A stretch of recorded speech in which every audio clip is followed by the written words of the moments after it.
Hi, everybody. I'm Dakeem, and I'm back again with another episode of Casting Directors Say What, where each month I spotlight an amazing casting director in the industry. Because, as you know, a lot of what we do is misunderstood. So I really hope, guys, that this series can shine a spotlight on all the wonderful casting directors in the industry that really work hard and tirelessly to bring other people's dreams to life and make it a reality.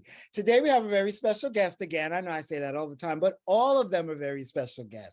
And I've known this particular lady for a very long time. We actually used to work together. Tell me your name.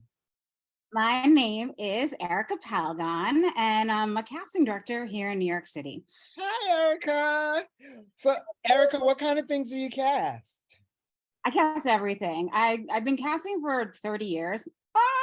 And I've been casting everything from, theater to film to television to, real people casting. I cast a lot of comedy. I love casting comedy. I think it's so fun. Okay. Yeah, I mean, I've been whatever challenges someone gives me, I'm kind of like, all right, I'll do it. Yeah, I know. We've been on the same projects together. Yeah, Now, we have a lot of stories. yeah, we do. Now, Erica, I would love for you to just talk a little bit about how you got started in casting. Sure. So random. I mean, it's not like most people, like a lot of people go from acting to this. I kind of like really just fell into it. I graduated from Ithaca College and we had this program there, it was called Planned Studies, where we were able to design our own major. So I was in communications, theater, and writing. Mhm. And when I graduated, I really wanted to go more into writing, and I worked for a literary agency, and it just wasn't quite a fit for me. And then I was like kind of dancing around to see what I wanted to do, and I started working at a production company that an alumni from my school, I'd reached out to him and worked for him for a bit, and they were really great mentors. And then from there, I think they had told me to start working as a PA. So I was like, all right. And I was living in Queens, and I was like commuting to the city and like, literally pounding the pavement, like I knocking did on doors. PA work too, girl. It's horrible. Back in the day, man, you just had to literally knock on the doors. There was no email, there was no nothing. I went to the mayor's film office and I like All walked the in like, time. right. And I was like, can I get the list, the permit list? And like, sure. And I probably shouldn't have even been there. And But I they and put I that just list kept out getting. every month and you could go right into the office and just pick it up. Exactly. I thought it was the most hilarious thing that I was able to just walk in there and nobody batted an eye. And so I worked in a lot of movies like that.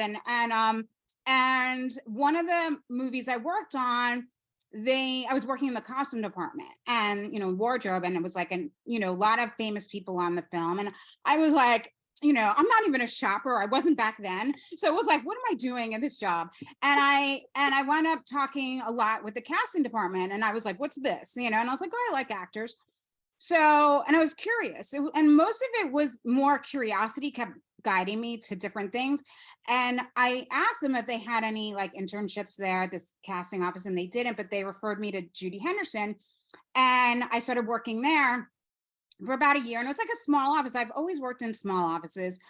And there, after that, I worked for Jerry Beaver, and then for 10 years, I worked for Susan Shopmaker, and that's really where I got the majority of my training. And then, we worked together at Liz Lewis. And then after that, I went off on my own, and it was just kind of like I didn't even know each place, like what I was going to do, like where I was going to go next. I just kept wanting to learn, and then when I started my own company, I decided, I was going to like try to freelance. Gray Advertising contacted me, and some agents referred me to them. And so that happened. And I have a great relationship with them, Jody Kipperman and Telsey and Barbara McNamara and Amy Gossel. So I freelanced with a lot of, and David Vicari now. So I've been really fortunate to just you know, let the chips fall where they may, as they say, and just kind of go along with for the ride. But Erica, now let me ask you too, because that's a great story. Everybody's introductions into this very difficult side of the career. It's always so interesting to me. But my next question is why casting? Like you fell into it, Erica, but what about it made you stay in this side of the industry? Yeah, totally. and that's the thing, like we don't really make a lot of money in this. So it's like there's always got No. to be a factor. And so like I think I said, like learning was always my drive. Like, every job I ever had, I was always eager to learn and like figure things out, like find a solution. Like, sometimes it was like harder than, other times, but I was like, in my head, I was like, is this possible? And I think I really just like the gratification of like what's on the other side of that, impossibility, the other thing is like, a lot of people say this, but it's really true. Like, and you really have to have this quality to be able to do this. But I really do like working with actors. And, especially when we were in the studio and we were doing in person, I just love that meeting of the minds that it's so wild to me. Like when you can see like the person's skill set and then they, just how they think and, what you need for the job. And then you have your own ideas, of course, Right. and that whole merging of all those things, to me, it's so fascinating when you're in that moment. And it's, to me, it's a privileged moment because you're like, no one else is going to see how you got there aside from the two of you, unless they're the clients in there or whatever. The other thing I really love about casting and what keeps me in it is I love directing. I love like that chance to kind of put my touch on it. And again, it's that challenge to figure it out and adjust it in every situation. So those are three main things that kind of keep me coming back for more, And it's so despite. creative, right? It's so creative though, too. Like every day, you're challenging yourself and trying to figure something out. And things have gotten really challenging over the last, 3 years. I'd love to hear what your perspective is on like the current state of the industry, and what do you think actors today should kind of understand about the business now as opposed to in 2019? Yeah, way back when. Yeah.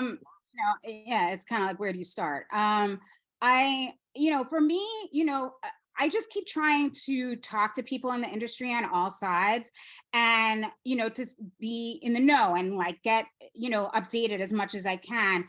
And, from just currently what I'm hearing is the voiceover and animation and reality casting are working a lot right now. So that's very good intel, I think, it's really important for all of us to stay like up to date and like read the trades. And, there's always, something being reported on. I mean, every single day there's something new.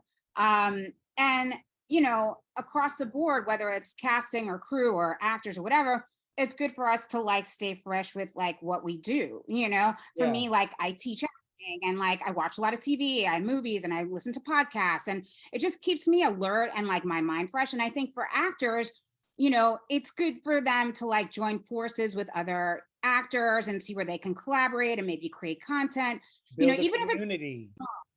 right. And even like just keep it simple, make it more about being around other creative people. Like improv people are so all about that. And I think that's so special and unique. And there's no reason why, people, even if you don't do improv, that like they can't do that. So it's just like more of that keeping those sharing of ideas fresh. And the other thing, which is really important, I think, and no matter where you are in your career, is like, you got to keep your training going, make sure you have like a good foundation and, just solid training. I can't stress this enough. It's just so key, and the other thing, because I teach a lot and I'm teaching like a feedback class right now for self tapes. And I think that's so crucial to look at your self tapes, maybe the last few, to take like an honest look at it and say, what could I work on more? Because if you really look at it, there's always going to be something that, you don't have to be nitpicky, but certainly there's something that you can be like, maybe if I work on more the given circumstances more on this, or maybe, the characters want, whatever it is, maybe there's something, that, you could have done differently, not to beat yourself up about it, but just sort of take an honest look at it. So you're constantly growing, and honestly taking a look at your performance and your career and saying, how can I do better? We as cast, I know I do that in everything, you can never just settle and sit back too much because there's always a growth period, right? Oh, sure. Now, Now, Erica, you know, a lot of what we do, I mentioned it at the top, is misunderstood, right? I'd love to hear just what one thing about being a casting director that's misunderstood that kind of drives you crazy. Because I know you Oh, mentioned you like directing, and for me, like, you know, this goes a little bit more towards the clients, where sometimes I feel like they don't realize how much our direction is the reason why they're calling somebody back in addition to their talent, of course. But like, what's yes. one thing that drives you crazy? Absolutely. I mean, yeah, that's the funniest thing about it is they don't see like the ins and outs of what happened. Like, they see the end result. They don't see like the minutia that goes into it. Mhm. For me, again, it goes back to like, the training. Like I think there are a lot of people that I come across that think you can just jump into like being an actor, without training. And that drives me crazy because they go, oh, well, everyone thinks I'm funny or everyone thinks I'm like, you have a great look. And it's like, oh my God, no, no, like you have to treat this like any other career. You have to have the training, because, without that, there's no foundation. And the thing is that you're basically, if you don't have that, you're on competition with other people who are going to like major universities and colleges or even conservatories, and they've been doing this a long time. And if you're doing kind of a half-assed job with your training and not doing any at all, then you're shooting yourself in the foot, and you're going to wind up going back to square one anyway. So to me, like, it is, first of all, I think if you really truly love acting, you're going to do that. You're going to do yourself this service and be part of that community, because I think that's what you get out of that training is you get that sense of community. You get to collaborate with people, and honestly, it builds confidence. And whether you're on a set or auditions or whatever, you're going to make strong choices based on that. And if you don't, and you kind of think, well, I'll just kind of wing it, it doesn't work that way. And it really does make me crazy when people sort of don't respect that part of the business. I mean, I always give this weirdo like comparison of like, you wouldn't give your taxes to like, some random person that got their degree online. You know what I mean? It's like, Right, you get what you put into it. exactly. So it's so important to me, the training. What do you think actors should be doing right now to get started in the industry? And what realistic advice do you have for actors who decide to make this a career choice? You know, because like you said, people like, oh, people tell me I'm funny and I have a great look, so I want to be an actor. I'm like, okay, but you know, there's The more than training. that. I mean, I can't stress that enough. The training, I can't really work with someone where they don't have the training. Like I'm not an acting teacher. I'm Right. a casting that knows how to direct and guide people and guide actors and again, it goes back to the respect of doing it right, doing it and doing it in the way where you are making that a priority. It's just, I don't think it's any much simpler than that, because you got to know certain language and whatever. I think people are very anxious to like just jump into the audition part of it and just kind of get to it. But there's a process to that. There's a sense of knowledge that comes with also going into conservatories or programs in a way that's not like, oh, I'm going to take this class here, I'm going to take this class here, doing kind of the piecemeal classes and doing it in your way. These programs are designed a certain way so that you get the training in the order that it should be, like everybody else. Right. And I think that's really important, to sort of not, kind of do the poo-poo platter of your your classes and be like, oh, this looks fun. Like, okay, if you want to do it for fun, go take an improv class. You don't take like, serious conservatory classes or whatever, and you can just kind of do sketches or whatever you want, and people do that. But Mhm. I think if you really want to be competitive and you really want to do auditions and you want to book stuff, or at least get on casting directors' minds, because that's the goal. To me, the goal isn't to get the job, it's to get on, be tried out a lot, so Right. that we can see where you fit. So yeah. Now, let's talk about networking a little bit, because that everybody has their own way. Some people like to be contacted, some people don't. Like, what advice do you have for actors when it comes to networking? Like, one, do you like being contacted? Oh yeah. I mean, I I think, see, I'm always about like kind of going against, the norm of, networking and everything. I try to find another way, another door, a different way that maybe other people aren't going into, you know what I mean? So like, as far as networking, yes, I like when people contact me, but I find that, there's got to be a reason that know your audience. For me, like, it's important to know the ins and outs of the business. And as far as networking on with actors, I always tell actors, remember that we're not the only ones working on these projects. We're like one of the last ones to get our hands on the project. As casting directors, there are writers, DPs, the director, the producer, the wardrobe person, the sound engineer, all these different types of people, the edit, whoever. And it's really important for actors to know all these people, not to be solicitous and like, give me a job, but like to be respectful of what they do, but also, feel it'll make your confidence like rise just to know the ins and outs of these jobs. And also like understanding like maybe, why certain things are shot a certain way. Like when you see the final finished product of the TV thing, maybe they made a decision that's helpful, like, that you're getting from, the DP's point of view. Maybe it was a certain way that the director visually saw it or whatever. And it would, whatever it is, it could help you in terms of navigating through your career and the choices that you're making in terms of acting.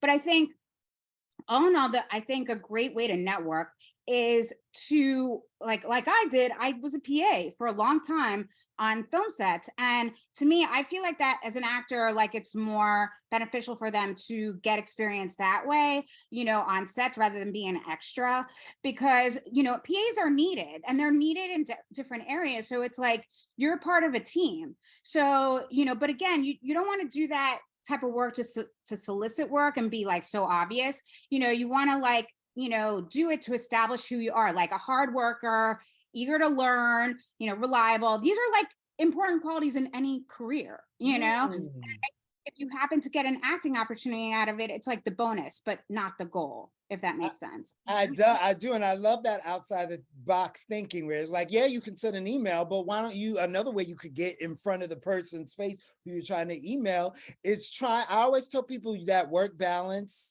dilemma. Instead of going after that bartender job, try and find a job in the industry, because it will benefit you as you grow and pursue different aspects of this industry. And it may not necessarily be in casting or talent agent. Try something that maybe nobody, an actor would never be caught dead in, you know what I mean? Something that's in the industry, but something unique that you're like, wow, this is interesting perspective, because you never know what they're willing to teach you, and things that you may surprise you that, would open up your mind creatively, I mean, everybody's going in that same direction, go in the other way and where nobody else is going and see what comes up, I mean, that's kind of how I follow my, my way of life. I think that's great, Erica. Now, Erica, here's your last question, and this is for all the aspiring casting directors out there. What advice would you have for somebody trying to get into this business? Because, there was no school for us in the beginning, and now because of the pandemic, it makes it even harder to try and get into an office and learn. So what would you, like, if I'm like, I want to be a casting director, what should I start doing, Erica? Save your money. No, I'm kidding. Really, if you're really young, live at home. I did for a long time. And I would say, I really love, there's a really great program in the CSA, which I love. And I actually wound up doing it. I audited because I was, trying to, again, like I'm always about learning. And there's never like, I never feel like, I know everything, right. Obviously. And I try to put myself in situations where I can learn from my peers. And I found, I kind of, talked to people at CSA and I said, can I audit the casting assistant program? And because they were all different, things that they were talking about and, all different updates that, I wanted to, know about. So I got a real hands-on understanding of what that program is all about. And I highly recommend it. You can reach out to CSA and it's a total, like you have to apply for it. And if you really truly have a passion for it, go for it. I would say that's the best way to get started. You wind up like getting a mentor at the end. It's a great community. I found that the people that were involved were very similar the people that were taking the class. And it was over the summer, like I think last year. And it was just so wonderful to like see. I mean, in my head I was thinking, ooh, like who can I bring to work with me, you know? But and they're place all over the world. So I think it's like the best kind of opportunity that like you said, like we weren't given that opportunity. And I think it's wonderful that they offer that. Yeah, I signed up for it, and I was I got my mentor, and I was like, I did it 2 years ago, and I was like, I'm so old, do I need a mentor? But it was great just having another person to talk to and feel like you could ask the stupidest questions and not feel embarrassed about it. That was the great thing about it. They kept enforcing that, saying like, that whole saying of like, there's no stupid, questions, and I was like that they were so supportive, and I really felt that was a wonderful thing to that they were so kind to them and really wanted to educate them as much as possible and kind of and nurture them. That was really great. So especially in this. Erica, it was wonderful talking to you today. How can people find out about your company and your casting and what you're casting for? Well, you can follow me on my Instagram page, which is Erica Palgon _ casting director. And then you can email me info, Erica Palgon casting @gmail. And that's kind of it. Yeah. And look out for classes I'm teaching and stuff like that. Like I said, I'm teaching this feedback class, which is very small, 8 students, and it's 4 weeks, and it's all feedback, tons of sides, awesome, and I'm really enjoying, kind of giving back in that way. So I love that. I love that. All right, Erica. So you know what? Real quick, just before we go, do you have any film, show, television, theater, or performance recommendations for us? Like something that you saw that you just loved? Well, it's so funny. My nephew, who's like 11, he was like, you got to watch The Good Place. And I'm like, it's like one of those shows that I hadn't watched. Uh-huh. And I watched it with him, and then I binged it, like the whole series over the next few days. It was insane. And then I just saw like the Judy Blume doc, which I'm such a huge fan of hers, and, growing up and the whole bit. And it just really inspired me to like, with my writing. And I can't wait to see that film. Are You There, God? It's Me, Margaret. I'm like, yeah, to see that. Awesome. We won't ruin the book for me, but yeah, I have to read the book again. I feel like I need to read the book again, or all her books. Awesome, Erica. Thank you so much for talking and sharing your story and giving advice to all the aspiring casting directors and actors out there too. That's a wrap for this month's Casting Directors Say. What? Erica. Yeah, there you go. We'll see you guys next month for another episode, and I hope you guys found this one fun and insightful. Thanks so much, Erica.